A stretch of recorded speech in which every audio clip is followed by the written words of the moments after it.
Hi hello അസ്സലാമു അലൈക്കും welcome back to choose vlog. അപ്പോൾ എല്ലാവർക്കും സുഖമാണെന്ന് വിചാരിക്കുന്നു.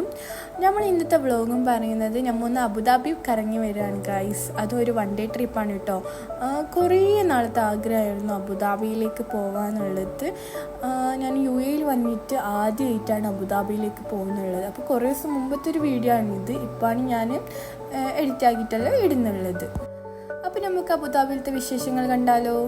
അങ്ങനെ നമ്മൾ ഉച്ച ഒരു ടൈമാകുമ്പോൾ ഇറങ്ങിയിട്ടുണ്ടായത്. ഓൾമോസ്റ്റ് 12 o'clock എല്ലാം ആയിട്ടുണ്ടാവും. അങ്ങനെ നമ്മൾ ഇറങ്ങിയിട്ടുണ്ട് ഗൈസ്. അങ്ങനെ കുറേ നാളായി ഞാൻ അബുദാബിയിലേക്ക് പോകണമെന്ന് ഞാൻ വിചാരിക്കുന്നു, പക്ഷേ എത്തിയിട്ടുണ്ടായിട്ട എന്നുവെച്ചാൽ എനിക്ക് ഷെയ്ഖ് സായിദ് മോസ്കിലേക്ക് എന്തായിട്ട് പോകണമെന്ന് ആഗ്രഹം ഉണ്ടായിരുന്നു. അങ്ങനെ നമ്മൾ ഇന്ന് അവിടേക്ക് പോവാണ്. ഒരു ദിവസം മുമ്പത്തെ പ്ലാനാണ് ഇന്ന് നടക്കുന്നുള്ളത്. പിന്നെ അതുമല്ല എന്ന് വെച്ചാൽ നല്ല ഫ്രണ്ട് ഉണ്ട് അവിടെ, എന്ന് വെച്ചാൽ അവിടേക്കും പോകണമെന്ന് നമുക്കുണ്ടായിരുന്നു. അങ്ങനെ നമ്മൾ അബുദാബിയിലേക്ക് പോകുന്ന വിശേഷമാണ് ഗൈസ് ഇത്. അപ്പോൾ ഫുള്ളായിട്ട് എല്ലാവർക്കും കാണാം. അങ്ങനെ നമ്മൾ അബുദാബിയിലേക്ക് പോകുന്നുള്ളത് നമ്മളെ ഫ്രണ്ടിൻ്റെ ഫാമിലിയും കൂടി ആയിട്ടാണ്. അപ്പോൾ ഇതാണ് നമ്മൾ ഈ ബുഷ് ഓളി ഞാൻ ആക്കുന്ന പോലെ ആക്കുന്നുണ്ട് ഗൈസ്. അങ്ങനെ നമ്മൾ അബുദാബിയിലേക്ക് പോകുന്ന അങ്ങനെ കുറേ ലോങ് ആയിട്ടുള്ള വീഡിയോ ഒന്നും ഞാൻ ഇതിൽ ഇട്ടിട്ടില്ല, ഇങ്ങനെ ട്രാവലിങ്ങിൻ്റെ ഒന്നും. അപ്പോൾ നമ്മൾ ഏകദേശം അബുദാബിയിലേക്ക് എത്തിയിട്ടുണ്ട്. അവിടുത്തെ കാഴ്ചയാണ് ഇത്. ഈ കാണുന്ന ബിൽഡിംഗ് ആണ് ഗൈസ് അബുദാബിയിലത്തെ കോയിൻ ബിൽഡിംഗ്. എന്താ വെച്ചാൽ അതിൻ്റെ ഷേപ്പ് വരുന്നുള്ളത് ഒരു റൗണ്ട് ഷേപ്പിലാണ്, ഒരു കോയിന് പോലെ. അതിന് അറിയപ്പെടുന്നത് തന്നെ കോയിൻ ബിൽഡിംഗ് എന്നാണ്. അങ്ങനെ നമ്മൾ അബുദാബിയിലേക്ക് എത്തിയിട്ടുണ്ട് ഗൈസ്. ഇതാ ബോർഡിൽ അബുദാബി ഓൺലി. പിന്നെ നേരെ നമ്മൾ പോയത് ഫസ്റ്റ് പോകുന്നത് തന്നെ ഷെയ്ഖ് സായിദ് മോസ്കിലേക്കാണ്. അവിടേക്ക് പോകുന്ന കാഴ്ചകളാണ് ഇത്.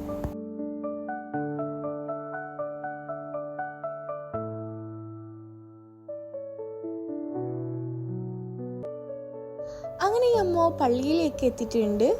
എന്താ വെച്ചാൽ അവിടെ കുറേ ഗേറ്റിനോട് പോകണമെന്ന് നമുക്ക് അറിയുന്നില്ല. ഫസ്റ്റ് ഒരു ഗേറ്റിൻ്റെ അടുത്ത് പോയിട്ടുണ്ട്. പിന്നെ അവിടുന്ന് ഒരു വാച്ച്മാൻ പറഞ്ഞ് ഒരു നമ്പർ പറഞ്ഞ് 7 അങ്ങനെ എന്തോ ആ ഒരു ഗേറ്റിൽ പോയിട്ട് പിന്നെ നമ്മൾ നേരെ അങ്ങോട്ടേക്കാണ് പോകുന്നുള്ളത്.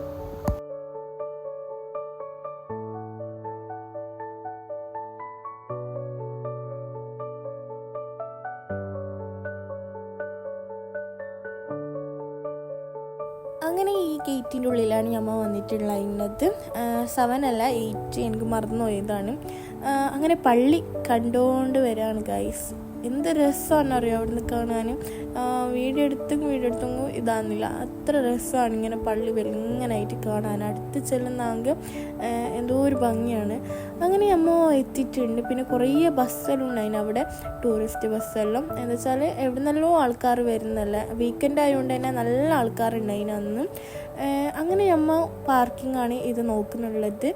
കുറച്ച് ടൈം പാർക്കിങ്ങിന് വേണ്ടിയിട്ട് ഇങ്ങനെ നോക്കിയെന്ന് വെച്ചാൽ ഫുള്ള് വണ്ടികൾ തന്നെ ഉണ്ടായിന്. പിന്നെ അങ്ങനെ നമുക്കൊരു പാർക്കിംഗ് കിട്ടി, അവിടെ പാർക്കാക്കിയിട്ട് പിന്നെ ഒരു റൗണ്ട് ഇപ്പോൾ ഒന്ന് കണ്ടിട്ട് അതിൻ്റെ ഉള്ളിലാണ് നമ്മൾ ഇത് നടന്നിട്ട് പോവേണ്ടത്. അപ്പോൾ മെയിനായിട്ട് ഈ പള്ളീൻ്റെ ഉള്ളിലേക്ക് പോകാനുള്ളത് കുറേ നടക്കാനുണ്ട് ഗൈസ്. അതിനോണ്ട് തന്നെ നമുക്ക് നല്ലോണം നടക്കാനുണ്ട് ഇതിൻ്റെ ഉള്ളിൽ. പള്ളി എവിടെയോ ആണ്, പാർക്കിംഗ് ആക്കുന്നത് വേറെ എവിടെയോ ആണ്. അങ്ങനെ നമുക്ക് ഇതാ ഇതിൻ്റെ ഉള്ളിൽ എന്തോ ഒരു രസമാണ് കാണാൻ. ഇതൊരു മാളാണ് ഗൈസ്, അബുദാബീൻ്റെ മോസ്കിലേക്ക് പോകുന്ന ഒരു മാളാണ്. ഇതിൻ്റെ ഉള്ളിലെ കൂടിയിട്ടാണ് നമ്മൾ മോസ്കിലേക്ക് നടന്നുകൊണ്ട് പോകുന്നുള്ളത്.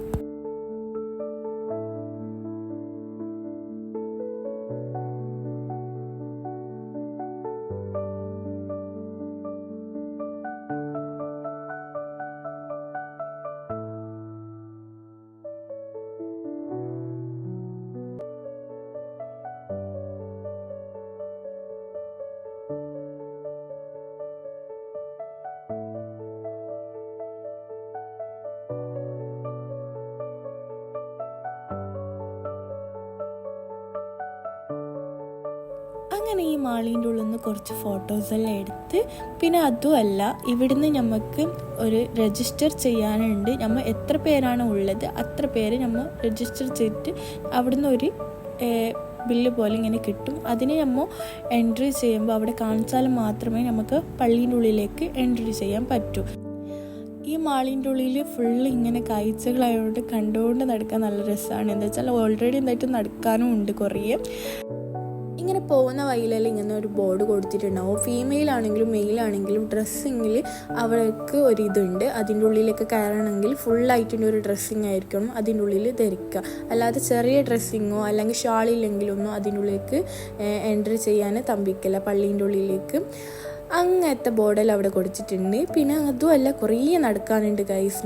നടന്നിട്ട് ഇതായി എന്താ വെച്ചാൽ പിന്നെ മാളിൻ്റെ ഉള്ളിലത്തെ കാഴ്ചകൾ കാണുന്നതുകൊണ്ട് തന്നെ നമുക്ക് അത്ര വലിയ ബോറൊന്നും അടിക്കുന്നില്ല. മറ്റേച്ചാൽ നടക്കാൻ നല്ല മാതിരി നടക്കാനുണ്ട് അതിൻ്റെ ഉള്ളിൽ. അങ്ങനെ നമ്മൾ നടന്നിട്ട് എൻട്രൻസിൻ്റെ അവിടെ എത്തിയിട്ടുണ്ട് പള്ളീൻ്റെ. പിന്നെ നമ്മൾ അവിടെ നിന്ന് എടുത്തിട്ടുണ്ടല്ലോ രജിസ്റ്റർ ആക്കിയ ആ ഒരു കാർഡ് അവിടെ കാണിക്കണം. നമ്മൾ എത്ര പേരുണ്ടോ അത്ര പേരത് അവിടെ കാണിക്കണം, ഇല്ലെങ്കിൽ അത് എൻട്രി ചെയ്യാൻ പറ്റില്ല. ഇതിൻ്റെ ഉള്ളിലേക്കെല്ലാം പോകുമ്പോൾ ഒരു ഫീലിംഗ് ചെല്ലുന്നത് എയർപോർട്ടിൽ ഉണ്ടാകുന്നില്ലേ നമ്മൾ ചെക്കിങ് ആക്കുന്നത്, അതുപോലെയാണ് ഇവിടെ നടത്തുന്നുള്ളത്. ബാഗ് കയ്യിലുണ്ടെങ്കിൽ ബാഗെല്ലാം അവിടെ കൊടുക്കണം ചെക്കാക്കാനും. എന്നിട്ട് നമ്മൾ അപ്പുറത്തെ സൈഡിലേക്ക് എൻട്രി ചെയ്ത പിന്നെ മാത്രം ബാഗെല്ലാം കിട്ടൂ. അങ്ങനെയെല്ലാം ഉണ്ട്. അതിനോട് ഞങ്ങൾക്ക് അതുപോലെയാണ് ഫീൽ ആയിട്ടുള്ളത്. അങ്ങനെ നമ്മൾ അതെല്ലാം കഴിഞ്ഞ പിന്നെ നമ്മൾ നേരെ ഇനി പള്ളിയിലേക്കാണ്. പള്ളീൻ്റെ എൻട്രൻസ് ആണ് വരുന്നുള്ളത്. അങ്ങനെ ഇനിയുണ്ട് കുറച്ച് നടക്കാൻ ഗൈസ്. അങ്ങനെ നടക്കാൻ നമുക്ക് അല്ലേ. അങ്ങനെ ഇനി ഞമ്മക്ക് പള്ളിയിലേക്ക് പോകുമ്പോൾ ഉള്ള കാഴ്ചകളെല്ലാം കാണാം ഗൈസ്.